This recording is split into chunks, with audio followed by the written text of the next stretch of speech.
December 27, 2024 శుక్రవారం. ఇంక ఈరోజు మనం కలికిరి అలాగే అనంతపురం మార్కెట్‌లో ప్రైస్ అంటే ధరలు అనేది ఏ విధంగా వెళ్తున్నాయో మనం ఇవాళ తెలుసుకుందామండి.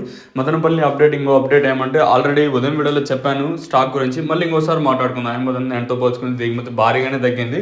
మెయిన్ రీజన్ ఏం లేదు. నేను ఒక్కటి వర్షం పడడం, దట్టు ప్రైస్ లేకపోవడం. ఈ 2 కారణాల వల్ల దిగుమతులు తగ్గాయని నేను అనుకుంటున్నాను. మళ్ళీ రేపేమన్నా పెరిగే ఛాన్స్ ఉంటుందో లేదో చూడాలి. ఎందుకంటే నేను అంగళ్ళ తీసుకున్నా అలాగే మొలకల చీరు తీసుకున్నా కూడా 2 ఇదే సీన్లే రిపీట్ అయ్యాయి. సో అందువల్ల చెప్తాను. నేటితో పోల్చుకుంటే అనంతపురం మార్కెట్లో ధర పెరిగింది. అలాగే కలికిరి మార్కెట్లో మాత్రం ఇంచుమించు నేట్లాగే ఉంది. సో ముందుగా అనంతపురం మాట్లాడుకుంటే నేటితో పోల్చుకుంటే నేను సూపర్ టాప్ 200, ఈరోజు సూపర్ టాప్ 280గా ఉన్నాయండి.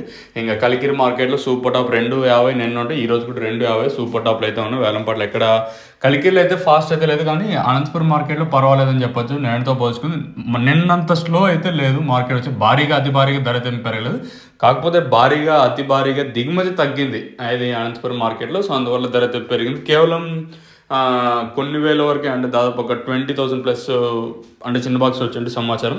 ఇది అనంతపురం వచ్చేసి ప్రస్తుతం సూపర్ టాప్ 280. చూద్దాము మరి మన మదనపల్లి ఏమన్నా పెరిగే ఛాన్స్ ఉంటుందా లేకపోతే చూడాలి. వర్షం స్టిల్ ఇంకా కంటిన్యూగా పడుతూనే ఉంది. చూద్దాం, లెట్స్ వెయిట్ అండ్ సీ మన మదనపల్లి ఏం జరుగుతుంది చూడాలి.